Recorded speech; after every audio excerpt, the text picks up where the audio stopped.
La formation est très pertinente parce qu'elle nous permet de concevoir qu'il n'y a pas une grande différence entre un projet pédagogique et un projet entrepreneurial, que ça ne nous demande pas une surcharge de travail et qu'à travers un projet entrepreneurial, on peut intégrer facilement plusieurs matières scolaires.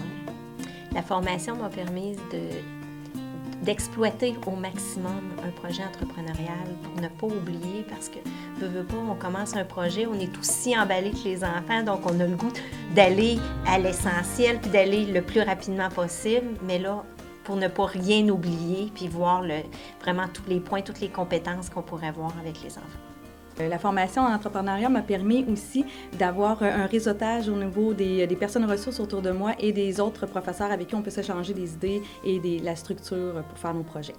Bien, pour moi, la pertinence de ce projet-là, dans le cadre de la pratique au niveau de l'école, de mon stage, ça m'a vraiment appris à toucher une autre clientèle, à travailler avec d'autres types de personnalités qui ne sont pas dans l'excellence, qui sont à leur rythme, à leur niveau. Ça m'a appris justement à mieux les comprendre, à mieux les aider, à travailler avec eux autres, puis à voir que l'entrepreneuriat, ça peut se mettre à tous les niveaux et non juste soit avec des élèves qui performent ou en enrichissent ou quoi que ce soit.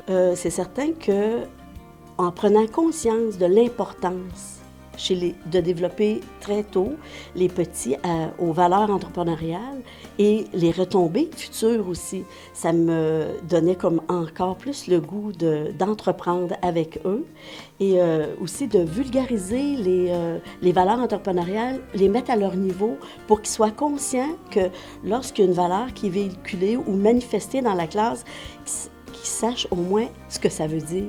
Et, par exemple, l'autonomie, pas juste de mettre des élèves en contexte de développer leur autonomie, mais qu'ils sachent que quand ils sont en train de faire telle action, ils sont autonomes, ne serait-ce que cette valeur-là. Mais les dimensions que je développe le plus auprès de ce projet, c'est justement l'approche par projet auprès des élèves.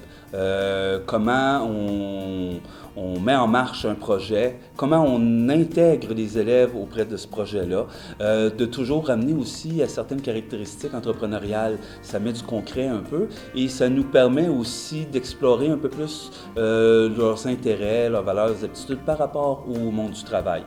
Les outils utilisés dans ma classe, ce sont les valeurs entrepreneuriales. Les enfants les développent dans un projet. Puis ce que je trouve magique, c'est quand ils sont capables de me dire « Oh, moi, cette qualité-là, c'est ma force », tandis que j'ai davantage à travailler sur celle-là.